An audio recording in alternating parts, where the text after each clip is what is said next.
Hello everyone, I'm Paul Greer, Wildlife Specialist Statewide Supervisor with the Arizona Game and Fish Department, and welcome to another episode of Arizona Wildlife Views. We'll see how a plan to help boost genetic diversity among Mexican gray wolves works, and later, this amazing cave house in Bisbee. Plus a David versus Goliath story, how a small school in Snowflake beat out some big city schools for thousands of dollars in technology for their school on Arizona Wildlife Views.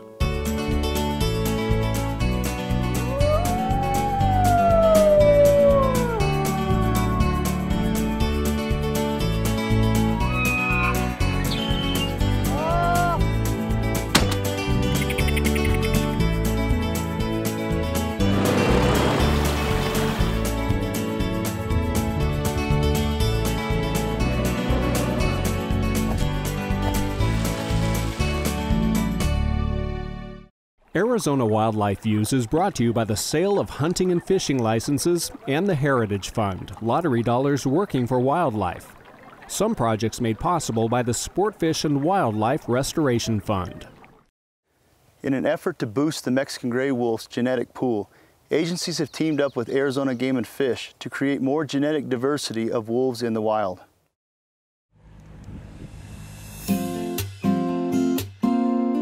Precious cargo just arrived at the airport in Springerville, Arizona. See how they look real wiggly. Endangered Mexican wolf pups, 4 of them from the California Wolf Center in Julian, California.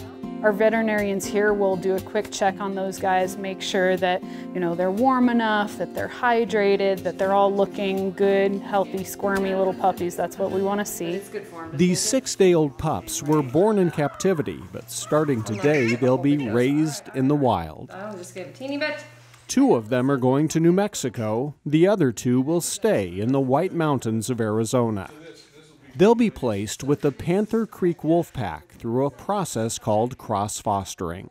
This is a captive to wild cross-foster effort. So you're taking neonatal wolf pups born in captivity and introducing them into a litter of wild wolves born in the wild. Right now, the captive population has a higher level of genetic diversity than does the wild population. So what we hope is to introduce genetics that are novel to the wild population into a wild litter, and these pups will grow up to adulthood and actually survive and reproduce. That's important because the Mexican wolf gene pool is not very deep. At the end of 2016, there was a minimum of 113 Mexican wolves in the wild in Arizona and New Mexico. That entire experimental population can be traced to just 7 wolves that were the foundation of a captive breeding program started in 1977. That's why these little pups are a pretty big deal. In order for cross-fostering to work, you have to have the birth dates or whelp dates of the captive wolves and the wild wolves match up very closely. So these animals have to be under 14 days of age, and they have to be, the donor litter and the recipient litter have to be within 6 to 8 days of each other for us to have the highest level of success. In this case, the captive-born pups are 6 days old, and the wild pups are thought to be about 13 days old. It's an educated guess based on the behavior of Panther Creek's breeding female. She looks good, you guys. She's known as alpha female 1339. Biologists with the Mexican Wolf Interagency Field Team captured her in January and fitted her with a new GPS radio collar which lets them track her movements. Since the beginning of April, we've been watching all of our female wolves very closely that are collared, in the hopes of determining when they start to localize in an area and when they exhibit denning behavior. So denning behavior is really just localizing in a specific area, sticking tight to that area. We feel confident that the Panther Creek female is denning and that she has her own litter of wild pups. About the time the pups had reached the airport, wolf biologist Ed Davis was out searching for the den. We walked in, me and Craig went in first. We went to where a cluster of our GPS points were already. We didn't quite see a den just right there, so we just kind of kept searching the area. While we were doing that, we saw the female kind of cross the draw and take off on the other side of the hill, so we knew we were close. We kind of just kept hooking around the side there, and then we eventually saw a little bit of dirt movement, and so that usually means the den's close by. So we kind of crept up to the side. We could see pups in there. After setting up a processing station, biologists remove the wild pups from their den. Then, with assembly line efficiency, each pup is processed. This is going to be Panther Creek A. It involves putting a microchip in each pup so that we can identify them later on when we trap and collar them. Pit tag in there. Taking blood for each pup to have genetics on file. And then did we get a temp on this little guy yet? 97. Okay. Did you check the rooting or suckling on this little guy at all? So let's go ahead and do this cheek swab. Do we need? Yeah, we'll do a cheek swab on this one. We'll take organic material from the den, like hair, dirt, that kind of thing, rub it all over every pup so they smell the same. Well, let's pull them out one at a time, make them pee on each other. We'll stimulate them to urinate and defecate on each other so that they smell all the same in that way. Everyone grab a pup. Group P. If any of them have been fed or been feeding, we'll put milk on each of their mouths so they're all the same. All right. Once that alpha female, that mother female, returns to the den, she'll just have a litter waiting there, and the beauty of this is that wolves can't count, and so ideally she will accept those guys, and we've seen a very high level of success with this in the past. Last little guy on the writing and everything. Everything's good. Okay. Cross-fostering has proven successful with red wolves back east. It was first attempted with Mexican wolves in 2014 when 2 pups from a wild litter in Arizona were placed into a wild litter in New Mexico. They both survived and formed packs of their own. And it didn't take long before the cross-fostered female had her own litter of pups. 2016 was the first year captive-born Mexican wolf pups were cross-fostered into wild wolf dens. By the end of the year, biologists had encountered at least 2 of the 6 cross-fostered pups. One of them was captured and collared. This is incredibly important. This right now is the way that we have gone with to introduce genetics novel to the wild wolf population into the wild. The alternative is to release captive adult wolves, but they tend to be habituated to humans, which may lead to nuisance behaviors. I think we got everything done, but let's go double check. Biologists expect to see less of that from wolves that were cross-fostered as pups. These wolves will be raised wild from the second they enter that wild wolf den. They learn how to be wolves from a wild mother who grew up in the wild herself, knows how to hunt, and receives very little exposure to people. Time will tell us more about the long-term success of cross-fostering Mexican wolves, but for now it's an important new management tool that's producing positive results. Yeah, this is very new. This is a completely new aspect of Mexican wolf recovery, and we're so excited to pioneer this effort. That was about as good as you could hope for. That was really good. What's even better is the fact that radio signals indicate that the mother wolf returned to the den shortly after the cross-foster operation had concluded.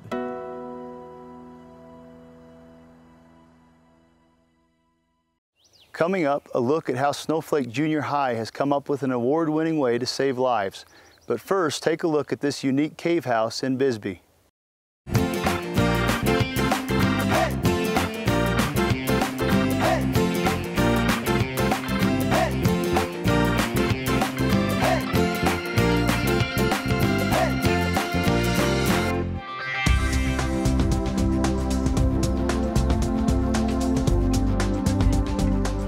We're in the cave house, 6 miles from downtown Bisbee, Arizona, in the Mule Mountains, Cochise County, Arizona. This is an actual underground house.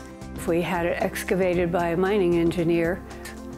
This is granite schist, and rock temperature of granite schist in this location is the average of the year, 68 to 70. I guess you call this the sunroom. It's the entry to the cave. As you see, there's lots of windows and lots of plants, and it's a wonderful spot for bird watching and relaxing. Where this iron gate is the entry to the actual cave itself, and this is where we began blasting. It took about 1.5 years to blast in 80 feet from this point to the back wall.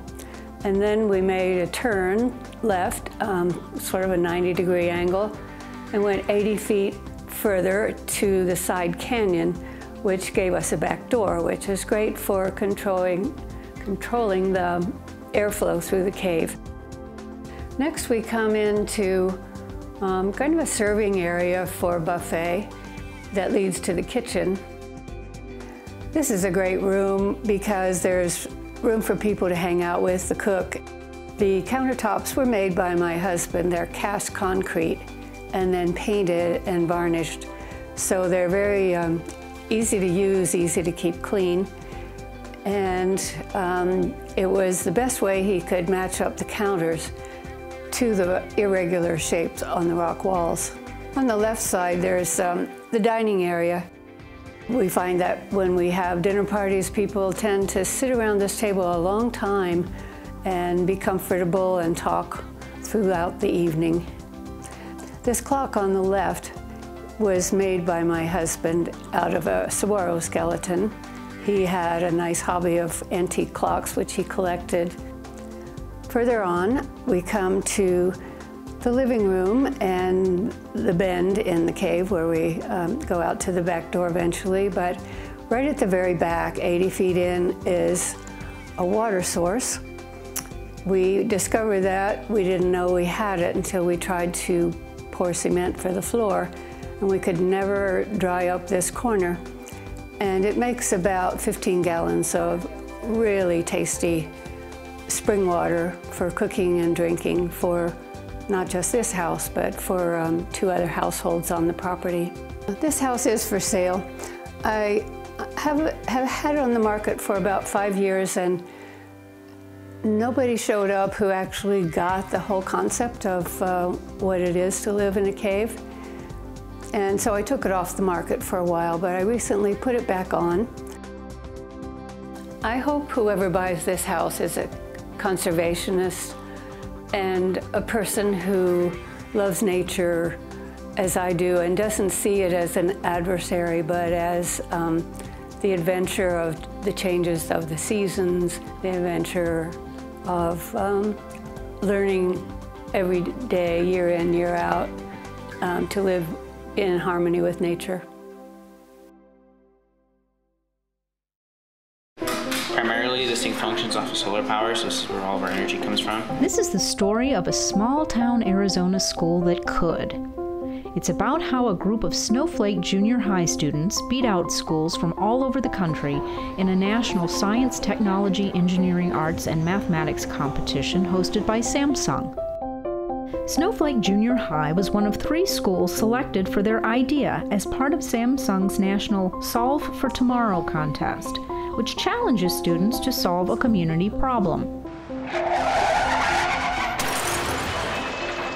In Snowflake, that problem is wild animals like elk and deer colliding with humans driving vehicles.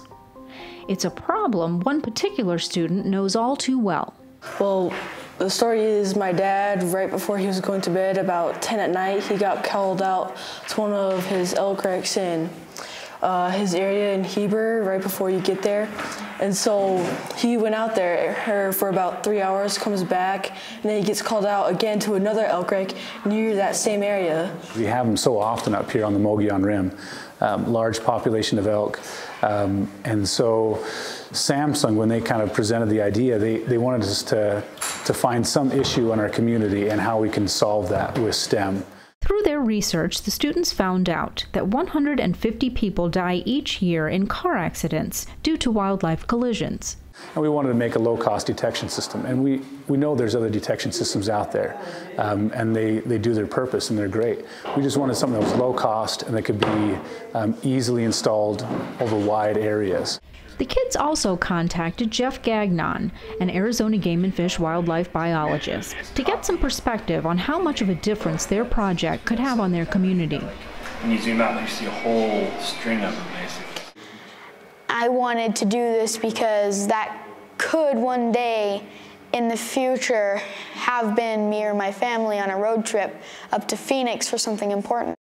After more research, the students came up with an elk detection system, which sits on top of a fence post and detects moving body heat. We found a coding sequence for a photosensor, and we used that along with the light sensor. And basically what would happen was in the day, the photosensor would turn off the Arduino and activate the solar panel so it would charge up the battery.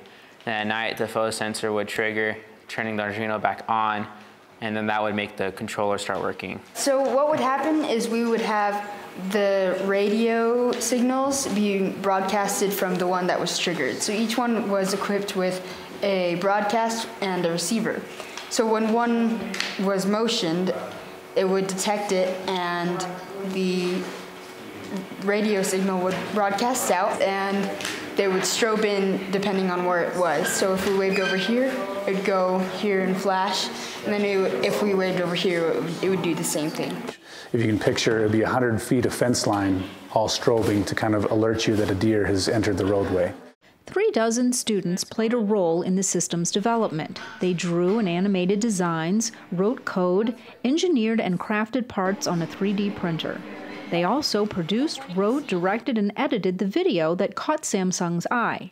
America's deadliest animal doesn't have big claws, sharp teeth, or venomous fangs. Surprisingly, 150 people die each year due to collisions with deer and other large animals. Our rural mountain community in Arizona is no different. Our class decided to construct a low-cost detection system which would warn drivers if an animal approaches the road. Although it's not a new idea, the current systems are extremely costly and do not address the widespread need.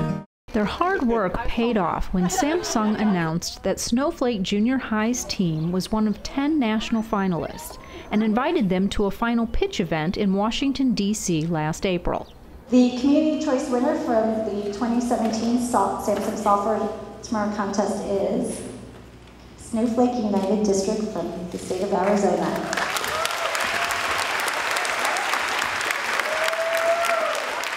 It didn't make sense at first because I thought, okay, well, we've already won the Public Choice Award.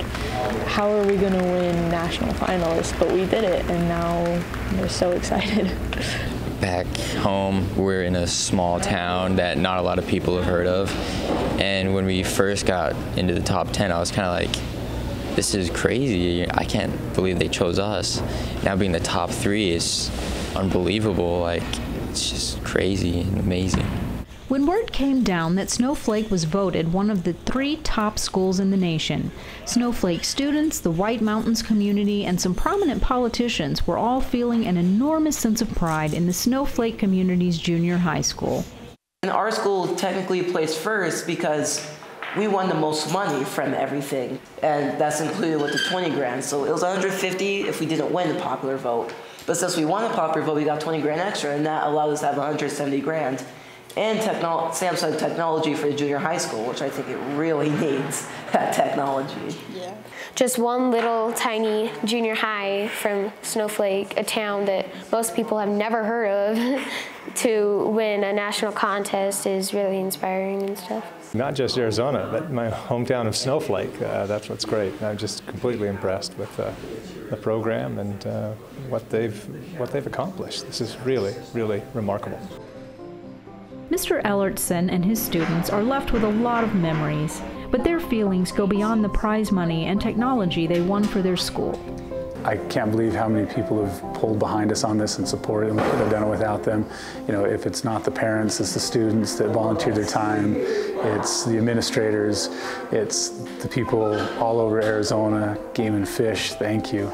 We've gone to Taylor, we've gone to Holbrook, and Holbrook gave us like little medals for it. We've got these just amazing people around us trying to help us out with this and support us, and it's been a great experience.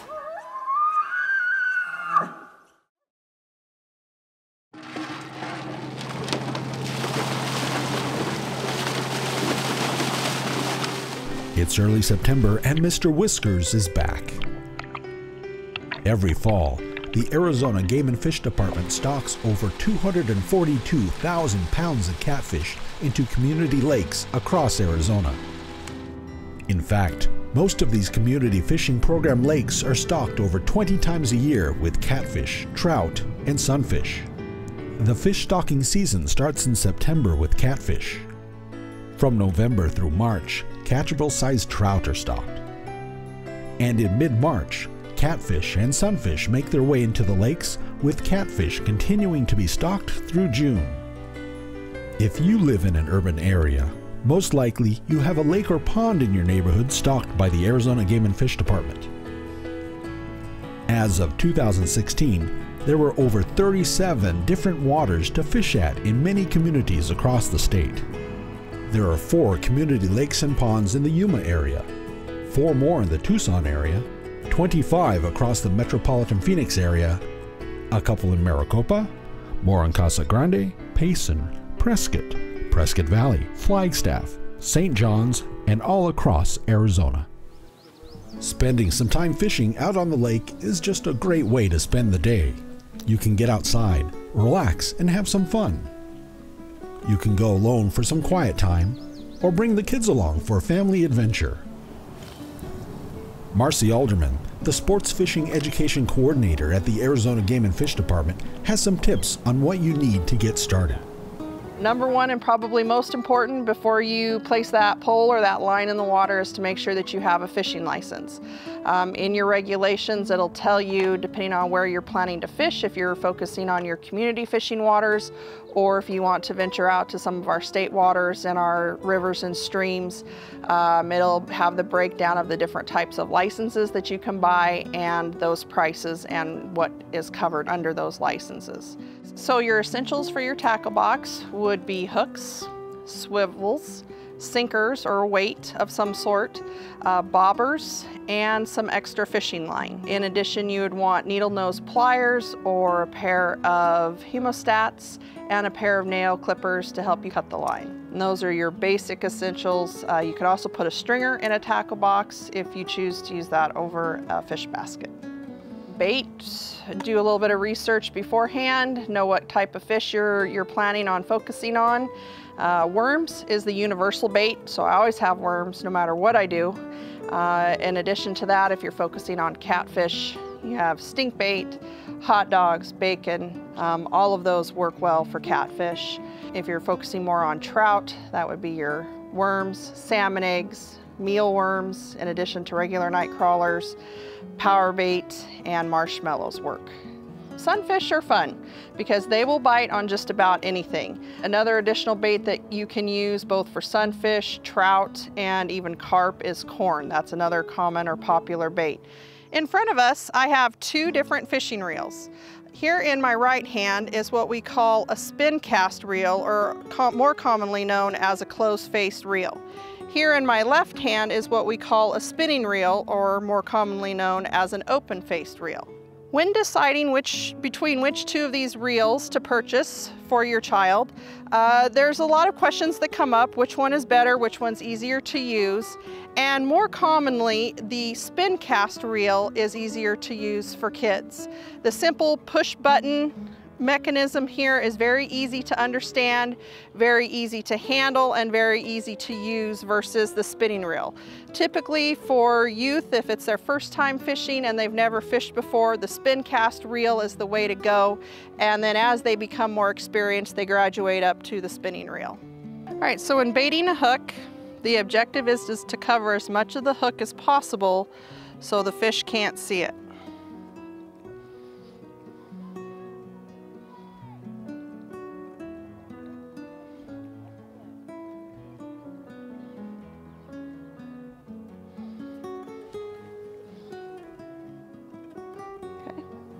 Ready to cast.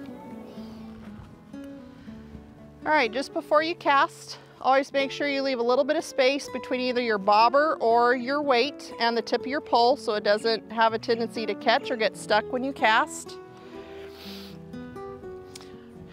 Gripping the fishing pole like this, you're going to place your thumb over the button and push and hold down tight. Look behind you for safety that you don't catch anybody. You're going to do an overhand cast like you're throwing a ball overhand. As your hand passes your face, release the button, but continue with a forward motion. Once you've completed your cast, you want to turn your handle till you hear a click. And that sets your line. That way, if you do catch a fish, they're not going to continue to pull line out of your reel. This allows you to then set the hook. when a fish bites.